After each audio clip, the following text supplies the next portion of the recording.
Hello दोस्तों, कैसे हैं आप सभी को अपने चैनल आलोक अर्चना ब्लॉग में स्वागत करती हूं। आज हम इस वीडियो में बताएंगे कि गंगा दशहरा व्रत कथा। तो चलिए वीडियो को शुरू करते हैं। लेकिन उससे पहले अगर हमारे चैनल पर पहली बार आए हैं तो चैनल को सब्सक्राइब जरूर करिएगा और वीडियो पसंद आए तो वीडियो को लाइक ज़रूर करें और कमेंट में हर हर महादेव जरूर लिखिए। ओम नमो गंगाए विश्वरूप नारायण नमो नमः। ओम नमः शिवाय, हर हर गंगे, जय जय गंगे बोलिए। उमापति शिव शंकर भगवान की जय बोलिए। श्री गंगा माता की जय बोलिए। प्रिय भक्तजनों, हर साल ज्येष्ठ मास के शुक्ल पक्ष की 10वीं तिथि पर गंगा दशहरा का पर्व मनाया जाता है।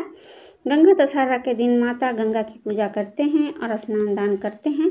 माना जाता है कि इस गंगा स्नान करने से व्यक्ति जो अच्छे पुण्य की प्राप्ति होती है, साथ ही माँ गंगा का आशीर्वाद प्राप्त होता है।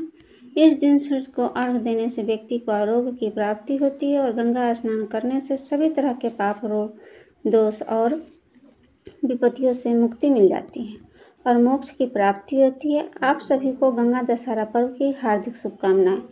आज की इस वीडियो में मैं आपको सुनाने जा रही हूँ गंगा दशहरा के दिन सुनी जाने वाले गंगा अवतरण की बड़ी ही दुर्लभ कथा।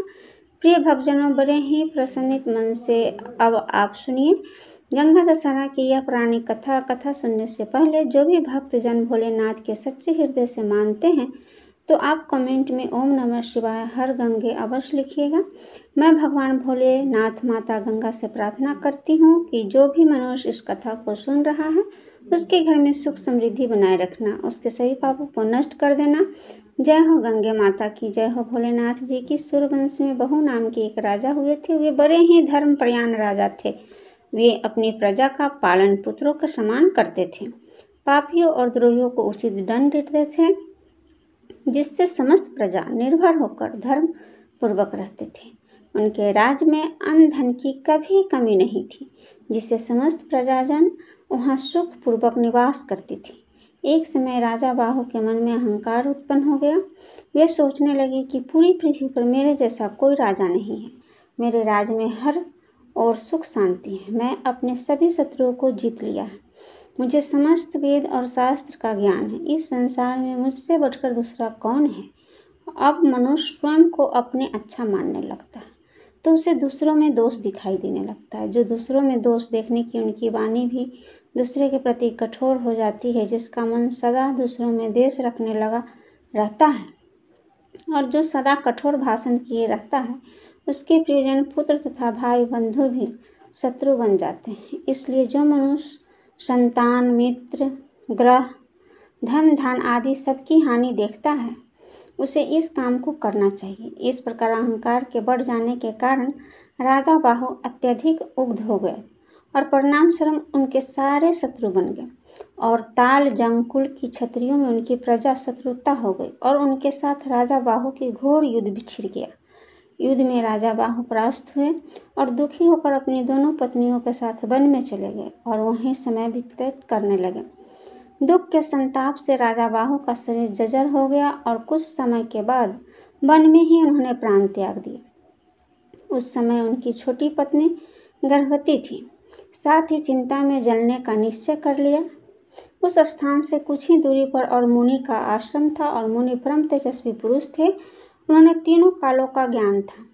जब उन्होंने राजा बाहु की उस पतिव्रता छोटी रानी को सती होते हुए देखा तो उनको मना करते हुए कहा कि हे देवी, तेरे गर्भ में शत्रुओं का नाश करने वाला चक्रवर्ती बालक है, इसलिए तुम चिता पर चढ़ने का साहस मत करो। वैसे भी शास्त्रों में गर्भवती स्त्री को सती होने का निषेध बताया गया है। यदि तुम अपनी इच्छा से सती होना चाहते हो तो पर तुम्हें अपने गर्भ से पल रहे शिशु की हत्या करने का अधिकार नहीं है, अतः तुम्हें यह पाप नहीं करना चाहिए। मुनि के इस प्रकार कहने पर रानी उनकी बात मान गई और फिर दोनों रानियों ने मिलकर पति की विधि पूर्वक अंतिम संस्कार किया और इसी के कहने पर उन्हीं के आश्रम में रहने चली गई और मुनि के आश्रम में रहकर दोनों रानियां ने महर्षि की सेवा सत्कार में अपना समय बिताने लगी। पर छोटी रानी अपने पूर्व के संस्कारों के कारण धर्म कर्म में विशेष रुचि लेती और मुनि के सुंदर प्रवचनों को अपने हृदय में धारण करके हमेशा परमेश्वर के ध्यान और भजन में लीन रहा करती थी। जिससे बड़ी रानी के मन में उनके प्रति ईर्ष्या होने लगी। और एक दिन बड़ी रानी ने छोटी रानी को भोजन में जहर मिलाकर दे दिया, पर ईश्वर की कृपा से छोटी रानी पर उस पर जहर का कोई प्रभाव नहीं पड़ा और न ही गर्भ में पल रहे शिशु पर कोई प्रभाव पड़ा।